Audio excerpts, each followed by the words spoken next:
consistent talaga si Chelsea Fernandez. Yes. Sa akin, I can see her na para siyang whole package beauty. Kumbaga, hindi lang siya pang pageantry.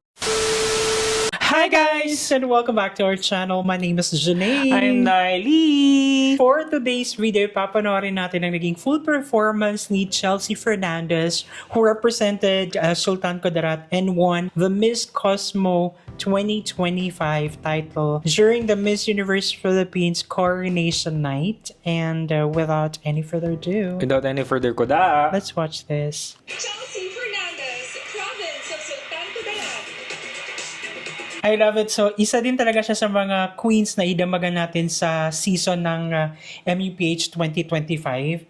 And sobrang lakas din naman talaga niya, di ba? yes, yun yung gusto kong sabihin. Isa siya sa mga pinakamalalakas na contender this sa season. At hindi niya sinayang yung naging support ng entire Sultan Kudarat. Lovely from Sultan Kudarat. Lovely pala yung Palayaw nickname. The former track and field runner was raised by three mothers. She aims to become a broadcast journalist and share impactful stories. Gandara. Diba? Parang ano lang talaga, like kalma lang yung night na yun for her. And sobrang wala akong masabi, consistent talaga si Chelsea Fernandez. Yes. Sa akin, I can see her na para siyang whole package beauty. Kumbaga, hindi lang siya pang pageantry. Feeling ko meron pa siyang pwedeng paglalagyan afterwards. Pero right now, Sa baon.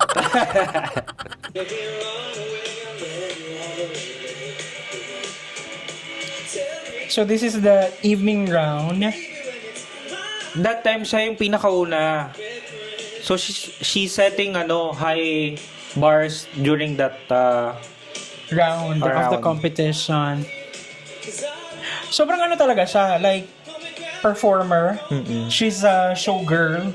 tsaka very regal yung niya, yung dark lips niya that time. Lutang na lutang. So yun ang pinakagusto ko din dun sa sa round na yun, sa evening gown ni Chelsea, is yung kanyang total styling. Para siyang nagmukhang Anne Hathaway. Yes. Na sobrang ganda dahil din sa skin tone niya, and then yung red lipstick niya.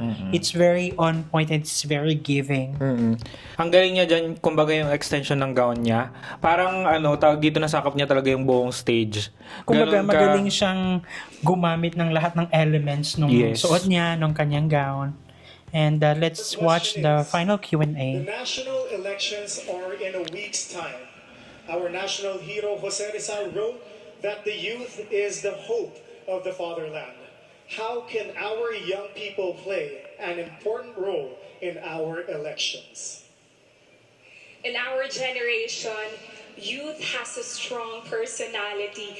They have the power to choose and vote for the right leaders. That's why tonight, I would like to encourage our youth to be wise in selecting our leaders. Because when we are very wise about this, we can reach the tip of the universe. And the Philippines would definitely be progressive and productive as well. Thank you and good evening, Philippines. So yun ang pinakagusto ko talaga sa kanya whenever she talks is kapag ka nagsasalita siya, you will be forced to listen to the thought. Kasi meron siyang, kumbaga, the conviction is there. Yes. And may mensahe din naman talaga siya. Kumbaga, may meat naman yung sinasabi niya. And though the question was very political, kudos to the queens na hindi talaga nila masyadong ginawang political yung answer nila. Diba? Kumbaga, kailangan neutral Kumbaga, kailangan queenly, kailangan, tawag dito, charming as a leader yung sagot nila. And yun nga, tama yung sinabi mo na merong ng conviction and may weight talaga yung, kumbaga, the way she talks.